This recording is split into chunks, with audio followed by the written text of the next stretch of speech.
basta venire bene in un selfie per avere un'immagine adeguata all'espressione che si vuole dare di sé.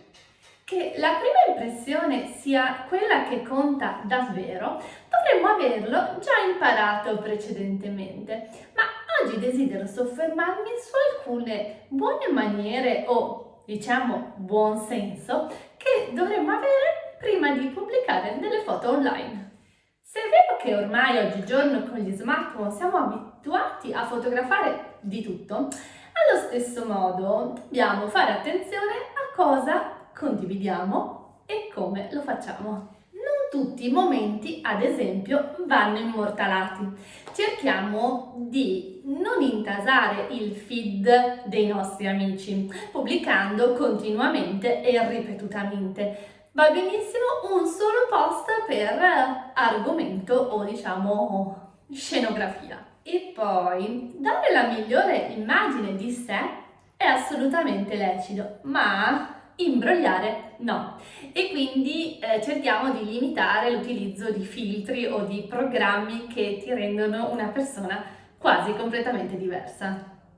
Altre due cose importanti legate alle foto sono queste. La prima di pubblicare chiediamo il permesso perché non sempre alla persona con cui siamo può far piacere o comunque magari per alcuni motivi potrebbe non essere gradito. E poi facciamo attenzione ai tag, questi famosi tag. Foto e tag sono armi a doppio taglio, spesso se ne abusa a vario titolo. Evitiamo ad esempio foto con amici in situazioni imbarazzanti e allo stesso modo evitiamo anche di pubblicare delle foto dove magari noi siamo venuti benissimo, proprio la foto che è migliore in assoluto, però magari tutte le altre persone sono mosse o ad esempio sfocate.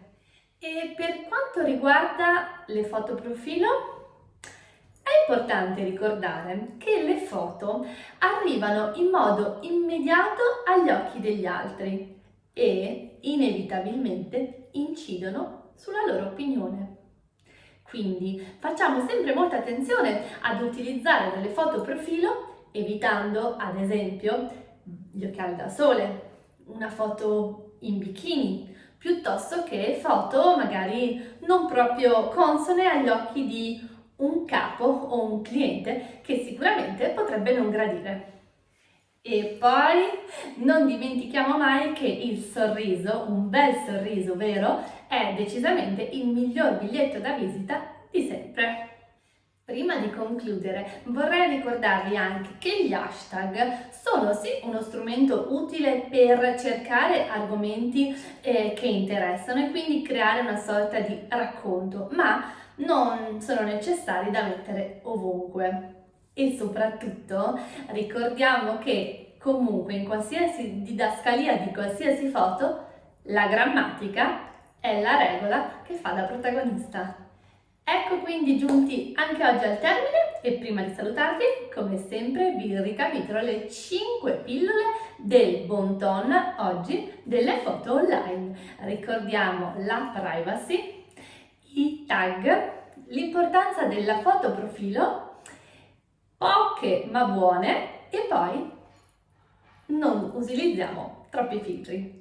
Io vi ringrazio e vi aspetto alla prossima puntata seguendoci come sempre attraverso i nostri canali social. Ciao!